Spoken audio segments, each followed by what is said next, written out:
the first card you have is your current position coming into the month. All right. So the Fool.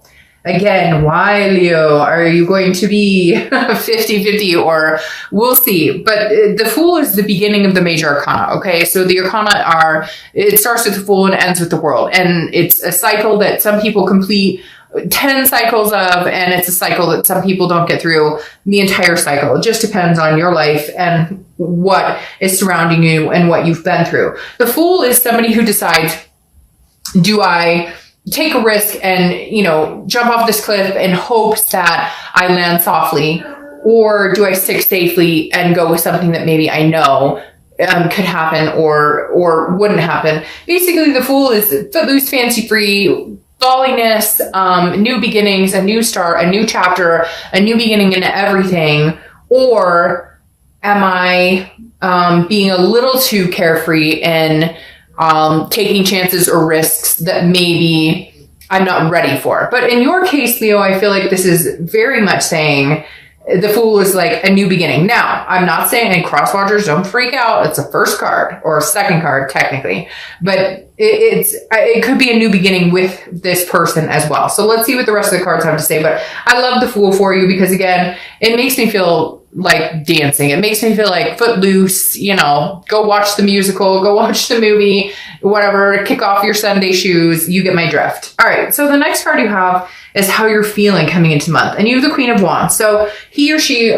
I don't apply sex to the cards ever, but this is somebody who's very confident, who's feeling full of ferocity, very magnetic. Again, this is how you're feeling. So Leo, it feels like this is a long time coming. So these signs that you were supposed to see last month, maybe coming into November, going throughout the end of the year. Again, time is fluid. So it's not like, oh, this is strictly November and this is strictly December and this last month was strictly October. No, all of this could interlap. But the Queen of Wands is somebody who is going, I know my self-worth. I know what I deserve. I know who I deserve. I know what type of people I want to be around. And I feel like you're revving up for the end of this year. There's like an explosive energy here. If you can't tell, I'm being I can feel it myself, like this like bubble till it bursts feeling going on right now. And I kind of feel like this Queen of Wands is representing this, saying, new or old, I don't give a shit. As long as it's good for me, as long as it's somebody who is deserving of me and I'm deserving of them. It's a reciprocation here, Leo, that you've been waiting for, wanting. Is it new or old? We'll figure out, or we'll see what it's leaning towards. The next card you have is your distant past. Could be 5-10 years ago, your childhood. Now, the Three of Pentacles is teamwork, a togetherness, a partnership, but the Three of Pentacles often represents a third-party situation. Now, I'm going to say, Leo, immediately they're telling me this is two of a kind, meaning you either witnessed, I'm not meaning to point that finger, sorry, you either witnessed, some of you might be like, hey, screw you, pertaining to the situations I'm about to talk about, because some of you, I feel like this is like a parent or somebody you watched leave their spouse, like a mom or a dad leave, or a grandparent leave, or a sister or brother, some sort of third party situation that you maybe grew up with, which then brought along maybe insecurity issues or, abandonment issues. Maybe, your mom left or your dad left, or there was not necessarily left you, but left for another person. So again, I feel like this is a twofer, because I feel like not only did you experience this when you were younger, and again, general read, if it doesn't pertain to you, it doesn't pertain to you.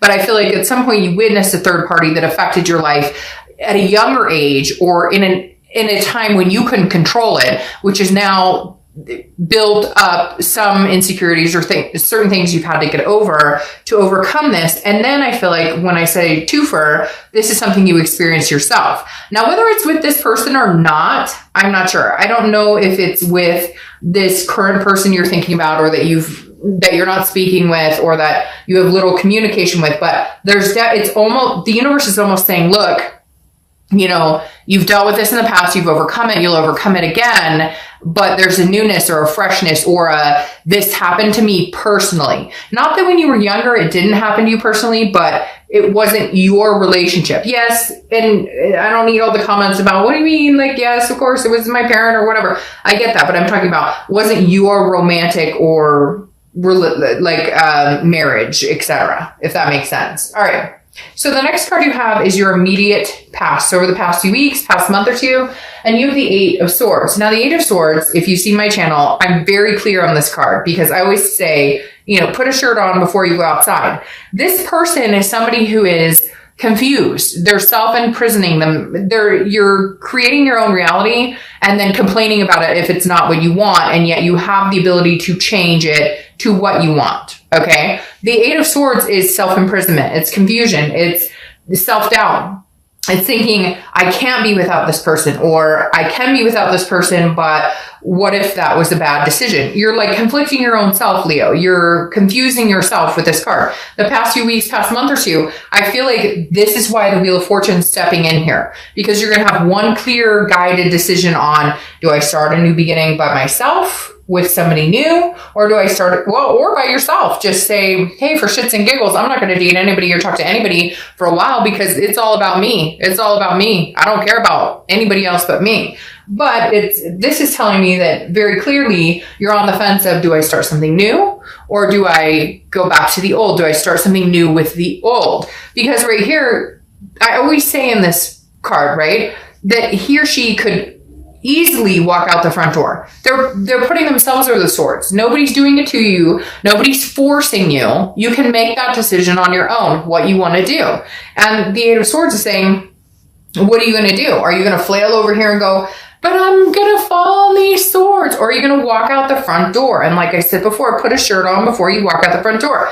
You have the ability right now, Leo, to manifest what you want, to get what you want. You have a new beginning coming, whether it's a clean slate with nobody you know, whether it's a clean slate with just you and your dog, cat, kids, whatever it is, or a new slate with this person. This is saying, hey, Leo, wake up and realize that you control your destiny at this point. There's nothing that is locking you down. Now, yes, I'm sure you're going to say, they ghosted me. They're not talking to me. Okay, then make a decision based on that for now. There's not a finality here. People always think that if a read goes one way, or if your life goes one way, that it's final, that it can never come back around. But I made the example with somebody, and I don't know if it was your sign or not, but there were 2 signs last month.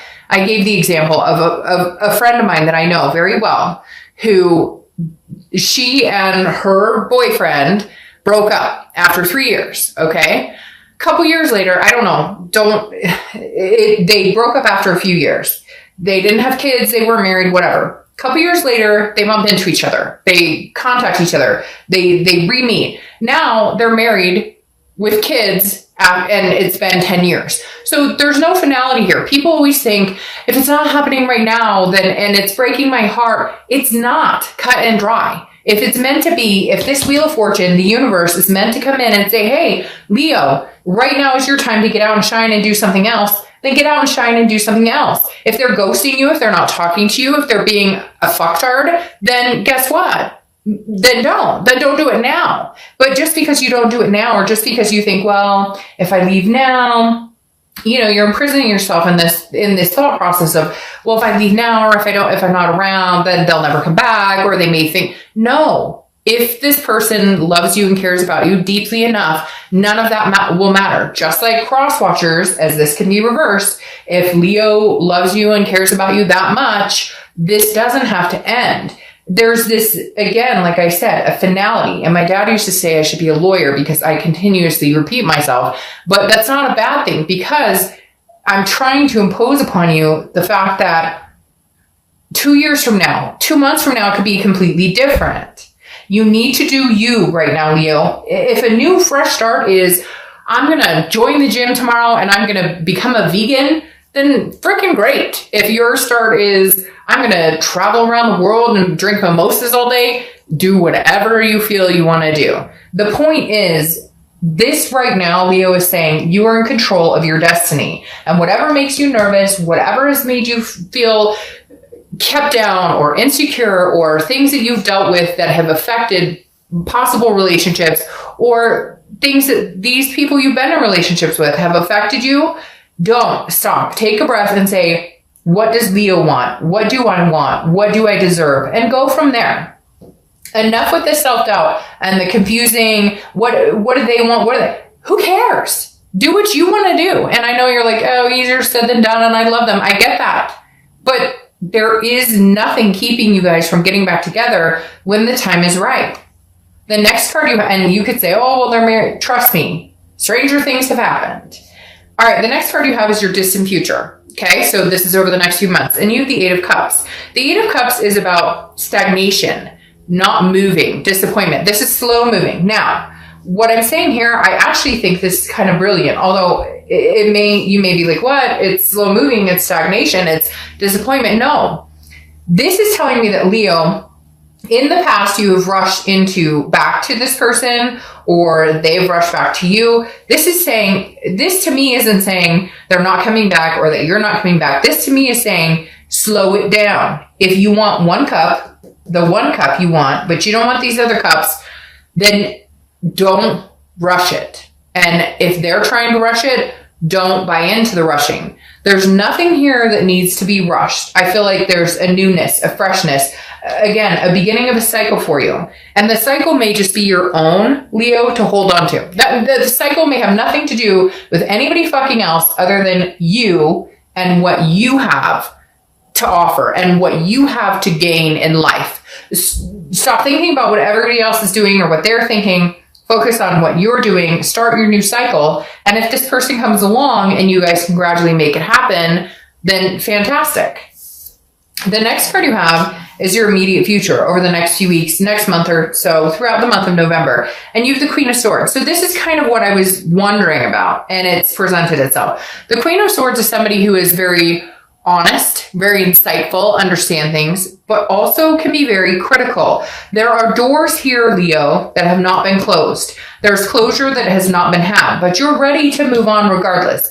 I feel like you're one of the signs this month who's not going, well, who is she? Or who is he? Or what are they up to? Or what you're like, all right, do your own thing. Great. Have fun with that. I'm going to be over here kicking out with my new style, turning the wheel, figuring out new things. And the Queen of Swords is somebody who, if poked in the right direction, and excuse me, that's not meant to sound like that, but if poked in the right direction, he or she is, can be very critical. And so I feel like you're almost at the point where you're like, I don't want to know. When you're ready to come back and apologize, or when you're ready to come back and we can have a fresh start together, great. But whatever this third party energy or whatever this, why I'm always doubting myself around you, isn't going to happen. I've found the insight and the honesty of everything that's gone on between us. And I plan on writing on that. And the Queen of Swords is saying, exactly. She's saying, this month is my month. And if you come and you bring it, great. Then you brought it and let's see where it goes. If you come and you don't bring it and it's just a fairy tale and you just tell me what you think I want to hear, then I'm going to sharpen my swords and kick you to the curb. The next card you have is anything you're going to tangibly see throughout the month. Could be the beginning, middle, end. Could last for a week, a day. You have the Ten of Wands. It's a completion. It's responsibility, but it's a burden releasing itself. Now, generally, it's a burden, but I feel like this month, Leo, you're releasing this burden. You spent way too much time wondering, self-doubt, confused. What do they want from me? What do I want from them? What am I worth? No. We're not guessing anymore here, Leo. We know what you're worth. We know what you deserve. We know what is going to make you happy. So either release the burden of something that's not making you happy.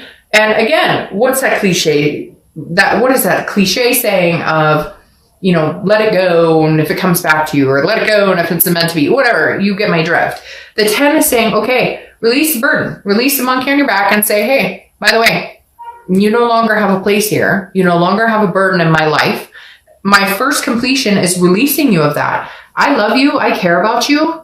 But if you're going to be a burden in my life, or if I'm not going to get what I need or want from you, or if there are lies or any type of deceit going on, or anything that makes me feel insecure, I release you from that. I love you, but I release you. And if they come back, then we'll talk. The next card you have is anything you're going to feel throughout the month. Could be the beginning, middle, end, could last for a day, a week, etc. And you have the High Priestess. The High Priestess is a holiness, an otherness. This is you looking in the mirror and saying, spiritually, what do I want? What do I deserve? like real Leo, because some of you, I swear to God, okay, and it's not just you guys, it's any other sign as well. Some of you go, but I deserve the best, and but he only called me dumb once, or she only said I was stupid once, or what. Okay, enough. You know what you deserve. You know what you're worthy of. You know what makes you happy and what you should be gaining in your life. The High Priestess is here throughout the month to help you through that. The High Priestess is here throughout the month to tell you, Leo, put yourself in check. Okay? One of my favorite sayings last month, and it's coming out a bunch this month, is first time, shame on you. Second time, shame on me. And that's not to place blame, but it's to say, look, we all know. We all have that inner voice that says, is this good or is it bad for me? And this month, you have the universe on your side. Not that the universe is always on your side. Trust me. It's just we all choose to ignore the signs that we don't like because it doesn't fit what we want right in that moment, right? So the High Priestess is saying, hey, Leo, oh, and wait, wasn't you reading something last month about, see the sun? She's back. He's back. The universe is saying, girl, guy, you're not paying attention to what I'm putting down here. You need to start paying attention. You're going to start noticing that this month. I should put this as like part 2, Leo, please see the signs, or I beg you to see the signs, or pay attention, 2 feet, 1 foot in front of the other. All right. Your hopes and fears for the outcome of the month is the King of Pentacles. You want what you deserve. Oh, hey, Leo, thanks for showing up. You want what you deserve. You deserve so much. You're a fire sign. You are like literally the person who can be on top of their game. But let me tell you, when a Leo falls, they fall hard. And we all do. But when a Leo falls, it's reputation, it's respect, and not anybody else feeling that way about you. That's internal. That's you feeling like less than. That's you feeling doubt, self-doubt. That's you feeling nobody's putting you in that position. The King of Pentacles, your wish is that for the outcome of the month is that, hey, I am on top of my game 100% and nobody can drag me down ever again. The King of Pentacles is businesslike. It has their shit together. Is like, hey, I've got this. And not only are you hoping that maybe this partner shows up and they have this too and they bring it to the table, but that you can shine again. That you can start this rebuilding instead of self-sabotaging. For some of you, that's what you've been doing. And the Fool is saying, hey, it's your new cycle. And the King of Pentacles is saying, hey, I'm showing up to the party. I'm not a page. I'm not a knight. I'm not a queen. I'm a king. Now, queens are good too. I'm not saying that. I'm just saying the king is the top of the game. And this is saying that's where you're hoping to be.